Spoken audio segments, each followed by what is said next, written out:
વ્યાપારી સંકુલમાં હંગામો, નાતાલની સજાવટમાં તોડફોડ કરનારા તોફાની તત્વો સામે પોલીસની કાર્યવાહી। છત્તીસગઢમાં વિવિધ માંગણીઓને લઈને આયોજિત રાજ્યવ્યાપી બંધ દરમિયાન પાટનગર રાયપુરમાં અરાજકતાના દ્રશ્યો સર્જાયા હતા। શહેરના એક જાણીતા મોટા વ્યાપારી સંકુલમાં ઉશ્કેરાયેલા ટોળાએ પ્રવેશ કરીને નાતાલના પર્વ નિમિત્તે કરવામાં આવેલી સજાવટ અને તૈયારીઓમાં મોટા પાયે તોડફોડ કરી હતી।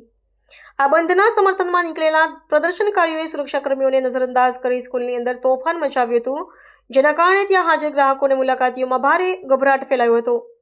આ ઘટનાને પગલે વ્યાપારી મથકોમાં અફરાતફરીનો માહોલ સર્જાયો હતો। ઘટનાની વિગતો મુજબ પ્રદર્શનકારીઓએ નાતાલ વૃક્ષ અને અન્ય સુશોભન સામગ્રીને નુકસાન પહોંચાડ્યું હતું।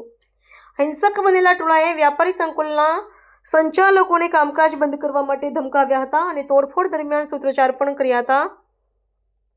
પોલીસ પ્રશાસનને અંગે જાણ કરવામાં આવતા ઉચ્ચ અધિકારીઓનો કાફલો ઘટના સ્થળે દોડી ગયો હતો। પ્રાથમિક અહેવાલ અનુસાર તોડફોડ કરનારા તત્વોએ જાહેર મિલકતને નુકસાન પહોંચાડવાની સાથે કાયદો અને વ્યવસ્થાની સ્થિતિ જોખમમાં મૂકી હતી। પોલીસે આ મામલે સીસીટીવી ફૂટેજના આધારે તોફાનીઓની ઓળખ કરવાની તજવીજ હાથ ધરી હતી। આ હિંસક ઘટનાની સોશિયલ મીડિયા અને વિવિધ રાજકીય વર્તુળોમાં તીવ્ર નિંદા કરવામાં આવી રહી છે। વ્યાપારી સંગઠનોએ આ પ્રકારની ગુંડાગીરી સામે રોષ વ્યક્ત કરતા વેપારીઓની સુરક્ષા સુનિશ્ચિત કરવા માંગ કરી છે।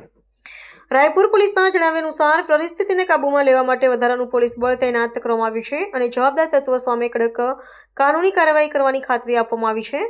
બંધ દરમિયાન બનેલી અપ્રિય ઘટનાને પગલે સમગ્ર શહેરમાં સુરક્ષા બંદોબસ્ત સઘન બનાવી દેવામાં આવ્યો છે અને સંવેદનશીલ વિસ્તારોમાં પોલીસ પેટ્રોલિંગ વધારી દેવાયું છે।